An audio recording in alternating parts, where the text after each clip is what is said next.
Hello friends.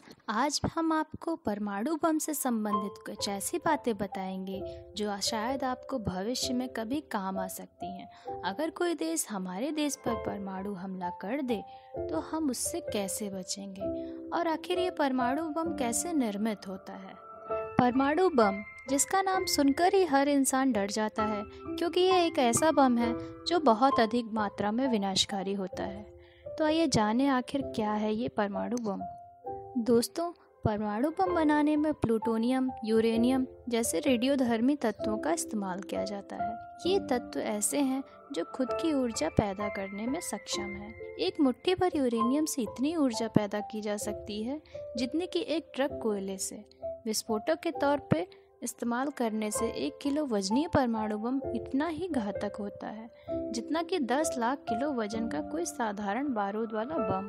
दोस्तों, परमाणु बम के हमले से बचने के लिए जो सबसे पहला कदम आपको उठाना चाहिए वो ये है कि अगर हमारे देश के साथ किसी दूसरे देश का युद्ध छिड़ जाए और हालत सुधरने की बजाय और बिगड़ती जाए और आपको ये लगे कि कोई देश हमारे देश पर परमाणु हमला कर सकता है या करने की धमकी दे रहा है, तो सबसे पहले तो अगर आप घनी आबादी वाले क्षेत्र जैसे दिल्ली या मुंबई में रहते हैं तो तुरंत आप इन शहरों को छोड़कर अपने किसी दोस्त या रिश्तेदार के घर जा सकते हैं जो कि किसी छोटे शहर या गांव में रहता हो, क्योंकि इतना तो तय है जब भी कभी परमाणु बम हमला होगा तब किसी बड़े शहर पर ही होगा, क्योंकि दुश्मन देश ये चाहेगा कि हमारे देश का ज़्यादा से ज़्यादा नुकसान किया जा सके।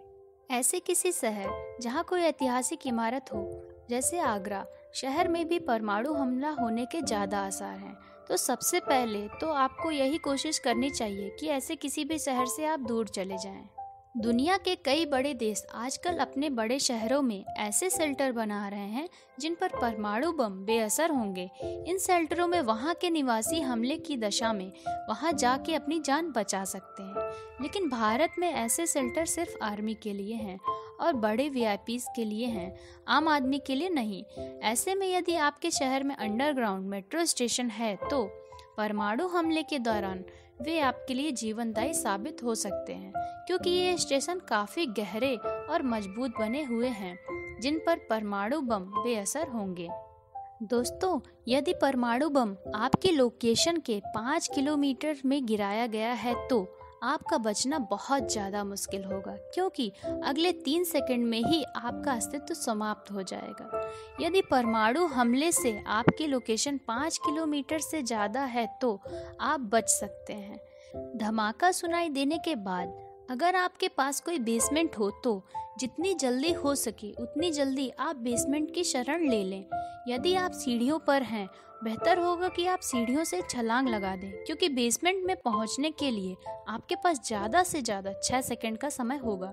बेसमेंट में पहुंचकर आप उल्टा लेट जाएं और दोनों कानों को अच्छे से ढक लें, क्योंकि जल्द ही आपको दूसरा बहुत तेज़ धमाका सुनाई देगा जो भूकंप जैसा होगा, जिससे सैकड़ों इमारतें तबाह हो जाएंगी। पर यदि आप गहरे बेसमेंट में हैं तो शायद आप बच जाएं। अब आपका सामना आसमान से बरसने वाले मलबे यानी फॉल आउट और रेडिएशन से होगा। ऐसे में आप तुरंत अपने कपड़े उतार दें। इसके बाद यदि आप जख्मी हैं तो फर्स्ट एड किट का उपयोग करें और सही सलामत हैं तो तुरंत स्नान करें, ताकि फॉल आउट और रेडिएशन के बचे खुचे असर से खुद को बचा सकें। अभी भी आप किसी भी दशा में बाहर निकलने की भूल न करें, क्योंकि बाहर बहुत भयानक तूफान आ चुका होगा। आपको इस बेसमेंट में लगभग 1 महीने की पनाह लेनी होगी। इस दौरान कम से कम खाएं और ज़्यादा से ज़्यादा समय सो के गुजारें और बाहर से संपर्क के लिए रेडियो पर खबरें सुनते रहें। अगले कुछ दिनों में आप रेडिएशन का शिकार हो सकते हैं, जिसमें आपको बुखार, उल्टियाँ, दस्त या घुटन हो सकती है। अगर आपके पास पैरासीटामोल या कोई और दवा हो तो इस्तेमाल कर सकते हैं। धमाके के ज़्यादा से ज़्यादा 5 से 7 दिनों के अंदर मददकारी और फौजी दस्ते आपके इलाके में पहुंच जाएंगे। तब तक आप रेडियो पर खबरें सुनते रहें और जब आपको पूर्ण विश्वास हो जाए तो बाहर आकर मदद के लिए मददकर्ता दल से संपर्क करें। और यदि कोई भी मददकर्ता आप तक न पहुंच सके तो लगभग 20 दिन बाद ही आप बाहर निकलें, तब तक विनाशकारी तूफान थम गया होगा। अब आप जितना जल्द हो सके उस इलाके को छोड़ दें और रेडिएशन खत्म होने के बाद ही उस इलाके में वापस आएं।